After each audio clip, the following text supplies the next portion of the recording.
lorsqu'on regarde un peu tout ce qui s'est passé ce samedi 25 avril, tout ce que les autorités maliennes présentaient comme une montée en puissance de l'armée, est-ce que vous avez été surpris par l'ampleur, la coordination de ces attaques terroristes?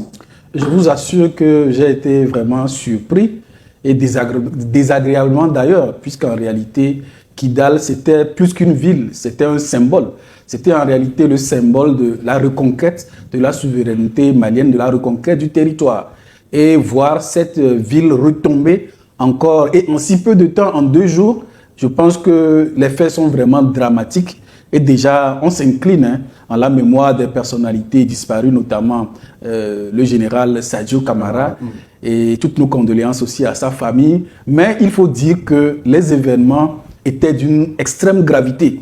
D'autant plus que, selon ce qui est rapporté, les soutiens, c'est-à-dire l'Africa Corps, qui est venu en soutien aux autorités maliennes dans ce projet de reconquête de souveraineté et territoriale, ont été encerclés. Et ces derniers ont dû négocier avec ces terroristes pour quitter la ville de Kidal sans leurs armements. C'est-à-dire l'Africa Corps des Russes, des militaires russes venus en soutien aux autorités maliennes ont été obligés de parlementer avec ces terroristes pour rester, pour qu'on les laisse quitter le camp encerclé en vie. Mais c'est d'autant plus grave qu'on ne sait pas les conditions, ce qui a été conclu pour qu'ils restent en vie. C'est toute la question que je me pose. Quelles ont été les conditions qui ont amené à leur liberté, à leur survie? Et je vois mal encore ces militaires encore en train de combattre ces personnes qui leur ont laissé la vie sauve, parce que la question qui demeure toujours, c'était au prix de quoi? Qu'est-ce qu'ils leur ont offert pour qu'on les laisse quitter la ville de Kidal en vie? C'est là les interrogations que je me pose actuellement. Vivien, est-ce que vous avez compris quelque chose à tout ce qui s'est passé? Ça a été vraiment très minutieusement préparé, parce qu'une attaque complexe de ce genre, on ne se lève pas du jour au lendemain pour aller la perpétrer. Alors que je le disais tantôt, le Mali avait présenté une certaine montée en puissance de son armée, de ses renseignements. Vous savez que c'est un choc pour tout le monde. D'abord au niveau de la communauté malienne, mais au niveau de toute l'Afrique, parce qu'à un moment on se disait que Assimi Goïta et les siens faisaient un effort pour reconquérir totalement tout le pays. Et comment est-ce qu'on peut comprendre que en quelques heures, en quelques jours, tout ce qu'il y a eu comme progrès, que cela redevienne comme du néant? C'est vraiment bizarre.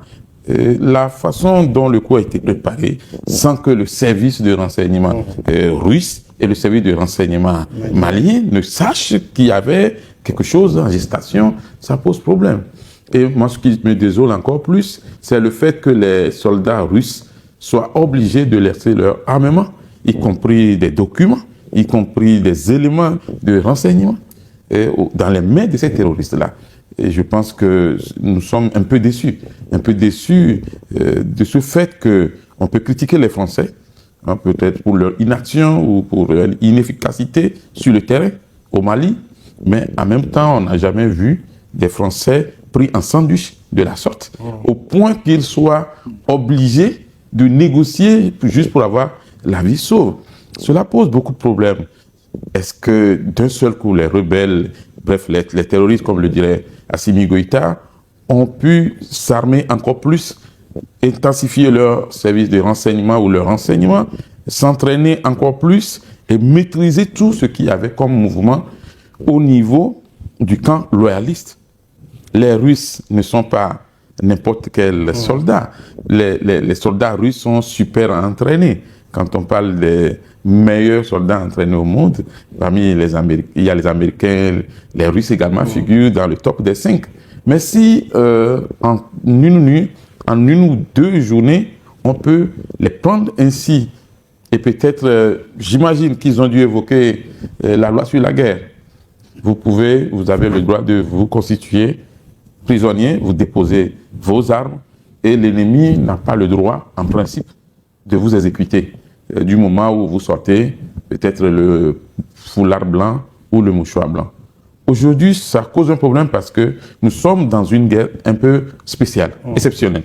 La guerre contre le terrorisme, ce n'est pas une guerre ordinaire où on sait qu'on a affaire à tel ennemi direct. Alors, cela remet en cause les efforts de M. Assimi Goïta et de toute son équipe. Et quand on écoute qu'un ministre d'État, ministre de la Défense, donc le premier protecteur des Maliens, lui-même, il est décédé dans des conditions qu'on ne peut pas imaginer, des conditions qui ressemblent à un film. Je crois que ça fait peur pour la suite de la guerre. Et je vais chuter en disant que l'AES nous avait fait des promesses. Une alliance forte, nous allons combattre ensemble, nous allons mettre nos renseignements ensemble, mais personne n'a rien vu venir. On a assisté comme des spectateurs à cette attaque-là et beaucoup de civils sont également décédés. On n'a pas les chiffres exacts, mais c'était un bain de sang. Et donc, aujourd'hui, le Mali doit revoir son système de guerre, revoir carrément tout le processus de renseignement. Parce que les éléments qui sont restés dans les mains des terroristes peuvent être utilisés contre l'armée malienne, et c'est dommage. Et je regrette qu'on n'a pas vu aussi cette collaboration directe et immédiate quand l'attaque a eu lieu entre les pays de l'AES, parce que je m'attendais à ce que le Niger et le Burkina, comme il l'avait annoncé, interviennent automatiquement, immédiatement. Mais on a comme eu du retard. On a des villes, j'allais dire des villes symboles qui ont été ciblées. Ouais. Kidal, on en parle dans le nord, mais on a surtout Kati, la ville garnison. Ça, c'est quand même assez osé de s'en prendre à cette ville. Attaque réussie. Donc, quelle que soit la communication aujourd'hui des autorités maliennes, il y a un coup dur qui a été porté au régime. Malheureusement, c'est un coup dur et c'est vraiment plus dramatique. D'autant plus que le véhicule kamikaze, le camion qui a servi de kamikaze contre le domicile du ministre d'État Sadio Camara, était stationné à quelques encablures de là pendant au moins 10 jours. 10 jours et personne n'a rien vu venir. Comment c'est possible que 12 000 combattants aient pu quitter un point A à un point B, échapper au système de surveillance, d'écoute, de renseignements ultra sophistiqués et des Russes et du Mali et, comme vous le dites si bien, et de 7 pays de l'Alliance, des États du Sahel? On se demande, mais qu'est-ce qui se passe? Qu'est-ce qui n'a pas marché sur toute la ligne? Et donc, c'est une ville garnison, et dire c'est le fief même des autorités maliennes au pouvoir. C'est-à-dire, c'est le cœur, c'est le pouvoir malien qui est frappé durement en son sein. Ce qu'on ne dit pas aussi très fort, c'est qu'ils auraient pu avoir Assimi Goïta. C'est ça. Puisque l'intéressé, il s'est rendu pas visible pendant plusieurs jours. Ça veut dire que peut-être sa sécurité personnelle a été revue, beaucoup d'éléments ont été revus pour faciliter ou pour empêcher, n'est-ce pas, d'éventuelles attaques contre sa personne. Naturellement, ce qui se racontait, c'était que c'est Assimi Goïta qui était visé et que visiblement, ou bien ils se sont trompés de domicile en allant cibler le domicile du ministre d'État. Il paraît que c'était lui-même qui était visé. Et donc, c'est des symboles forts qui ont été frappés, Kidal et Kati. Et donc là, je crois qu'à un moment donné, il y a beaucoup de choses qui doivent être refaites, être revues et être mises en phase avec la lutte qui est menée. C'est vrai qu'on nous a toujours dit, et on le comprend, que nous sommes ici dans une guerre asymétrique, puisqu'on sait qu'on n'a pas un adversaire véritable en face. Mais quand on a des opérations menées comme cela, ce n'est pas des choses qui se préparent sur des jours ou des semaines, c'est parfois plusieurs mois. Il n'y a pas eu de renseignement qui est intercepté de communication. Après les jours de l'opération, des centaines et des centaines d'hommes se sont déplacés sans qu'ils aient été repérés. Est-ce qu'il n'est pas légitime aujourd'hui de parler de complicité et à des niveaux très élevés? Ça, c'est clair. Il faut noter tout d'abord que c'est une tentative de coup d'État.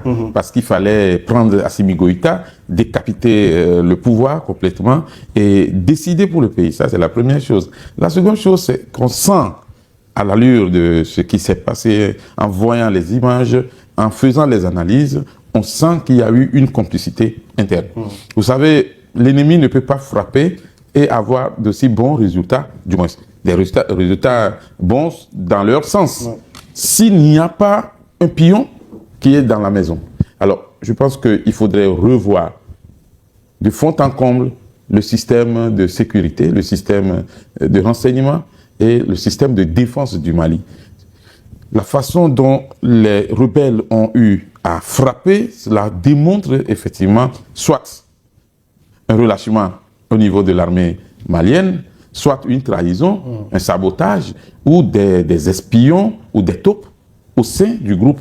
Parce qu'on ne rentre pas comme ça dans un domicile d'un ministre, un simple ministre, un ministre d'État, un ministre de la Défense.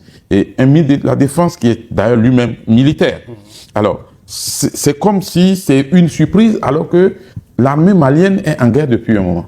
Et le discours que M. Assimi Goïta avait tenu avait rassuré les Maliens. C'est là où, aujourd'hui, beaucoup de citoyens maliens se retrouvent dans une sorte de psychose et on ne sait pas de quoi demain sera fait. Parce qu'on n'est plus en sécurité quand le ministre de la Sécurité ou de la Défense lui-même a été piégé de la sorte. Comment comprendre que devant le domicile d'un ministre de la Défense, qu'on ne se pose pas des questions de savoir quels sont ceux qui circulent, quels sont les véhicules qui font les allers-retours. Nous sommes dans un monde où il y a maintenant la surveillance vidéo, il y a également nos visions par satellite. Mais quand il s'agit de faire de la propagande, on nous montre de très belles images, que depuis les satellites, on a pu repérer un groupe de terroristes allant avec des engins à 2 roues. Mais quand il s'agit d'une attaque de masse de cette envergure, on n'a pu rien voir. C'est là où c'est grave. Aujourd'hui, l'AES devait commencer par réfléchir. C'est en cela que nous disions qu'il ne fallait pas se presser de mettre tout le monde dehors. Il faudrait être sûr d'abord de pouvoir se défendre soi-même, revoir sa troupe, revoir son armement, s'il le faut, envoyer des jeunes en formation avant de déclarer la guerre d'une façon nette à tous ceux qui peut-être vous aidaient mais avaient un discours flou. Aujourd'hui, les Russes doivent se poser plusieurs questions.